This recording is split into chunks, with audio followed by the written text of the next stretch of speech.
You will know, for example, that an egg, if that was the shape of the egg, it contains a yolk, and then it has this all other remaining part that really determines the size of the egg, the egg white. So the egg white itself is essentially made of protein and water, but very, very big amounts of protein. So the contribution of food plays a very big role in the size of the egg, especially the protein. So ekirisa kino ekizimba omubiri kyekiyamba n'enkoko eno okufulumya eggi eddene ery'esize emala.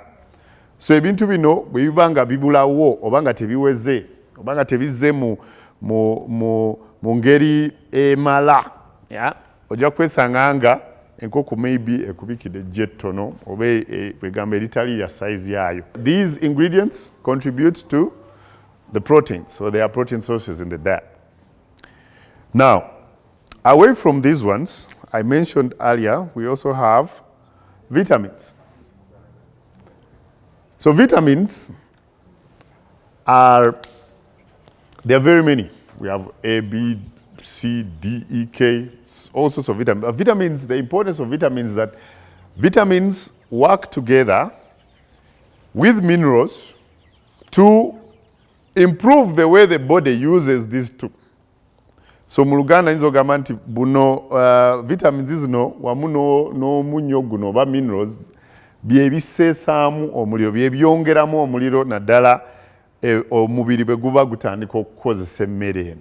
So the way metabolism works inside the body, it works, so we have vitamins and minerals working as activators of the digestion of these two.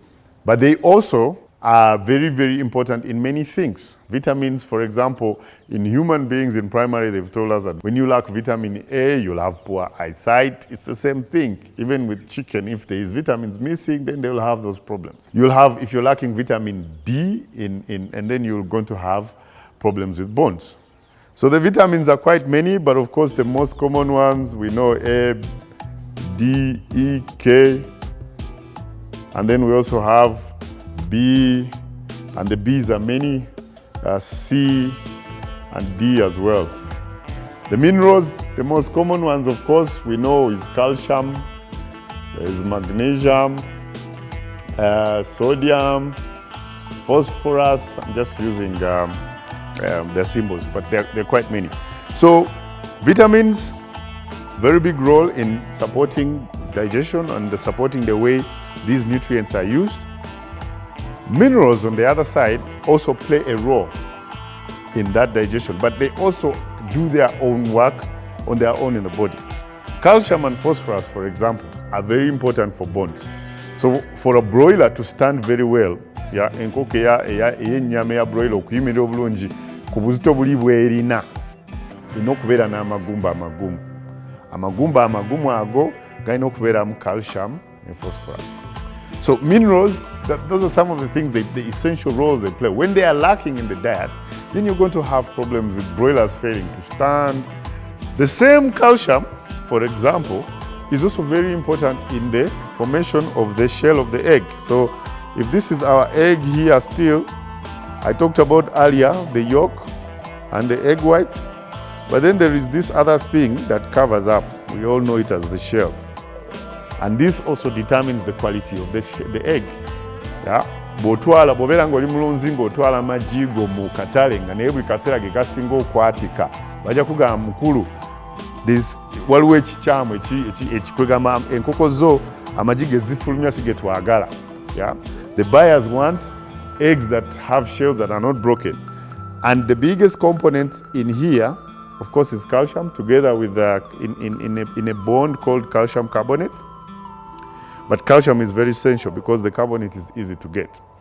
Minerals are very essential in strength. They are very essential in the use of other nutrients, but they are also essential in the outputs, the things that come out of the farm. The strength of the eggshell, the strength of the broilers as they grow, their bones, is really about that. And then the very last one that I hinted on earlier is water. Water is the last of the minerals or the nutrients, sorry. It's very essential. I mentioned it and I want to emphasize it again because chicken will not eat without water. Or if they eat, they will not eat enough without water. So it is very, very important that water is given all the time. So enkoko zirina okuba n'amazzi buli kaseera. Amazzi agatukula. Amazzi amayonjo. If you give this chicken dirty water, they will not drink it. Or maybe they will drink, but they will not drink enough. And that will give you problems because if they don't drink the water, it means that they will not eat food. Because as you know, chicken don't have teeth. Yeah, if you open a chicken's mouth, you'll only find a tongue and just a few other things, but there's no teeth. So they take in this food and it goes straight into the system.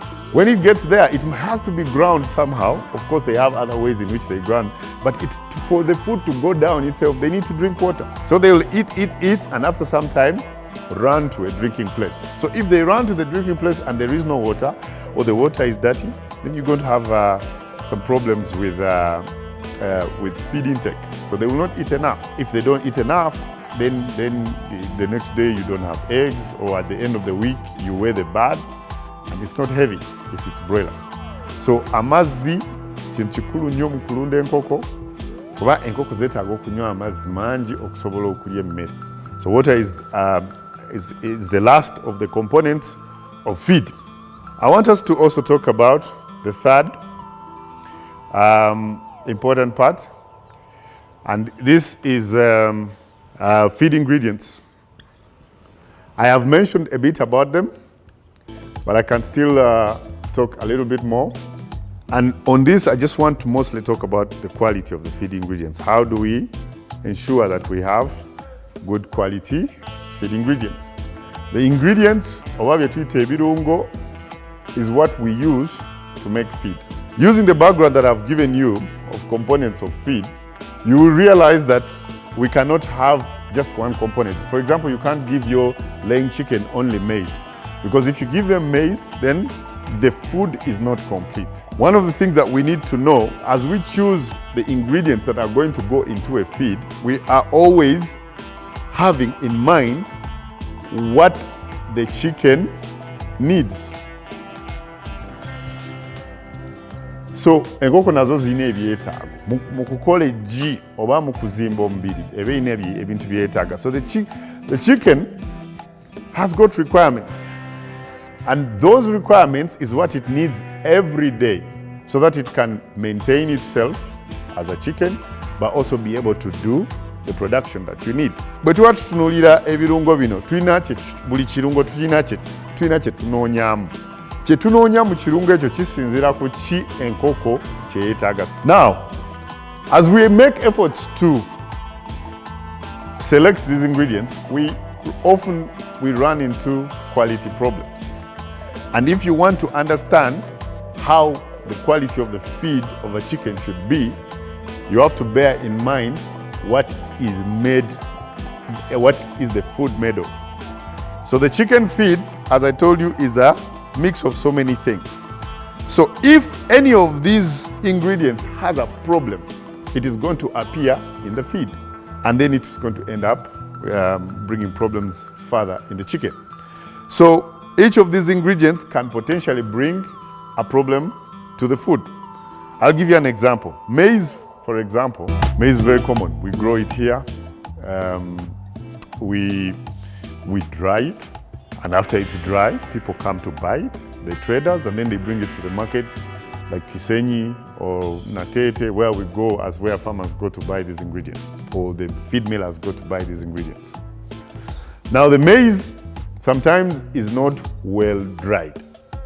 Yeah, we have seasons where the rain is not allowing us to dry the maize. So it dries a little bit, but it's still raining and the people are looking for it. So it's sold with a high moisture content. So it's sold when it's not dry. So if maize is sold and it's, if you put it in a bag, when it's not very dry, you're going to actually end up with maize that gets molds on it. If you're choosing an ingredient as a farmer Bw'oba ogula kasooli olina okulaba nti ogula kasooli akaze. Some farmers have moisture meters. Some of them use what we call organoleptic testing by just biting through the maize. Yeah, so that can be done as well to feel if it's dry enough. But maize and maize bran sometimes have quality issues. So as a farmer, I wanted to highlight a little bit some of the things that you need to do as you're looking at ingredients, selecting ingredients for your feed. You need to make sure that you're buying from the right sources. You need to be able to assess even with your own eyes. Sometimes we use own senses. You can use your eyes, look at the grain, look at the maize bran, look at whatever they've sold to you. There are people who sell soya bean meal when they've added in yellow maize, because they all look alike when you mill them. And for us, we are able to tell. Sometimes you just spread it out on a piece of paper, or if it's hard, then you put it under the microscope and see. You will see that there are different ingredients in there. But some of these things you can be able to see with your own eyes. You can smell and tell, okay, this is not good, and reject it. Because if you don't reject it and you're busy buying it at a lower price, you're going to bring problems to your animals. Thank you very much for listening in. I hope it's been very, very insightful and very useful to you, the audience. Bye for now.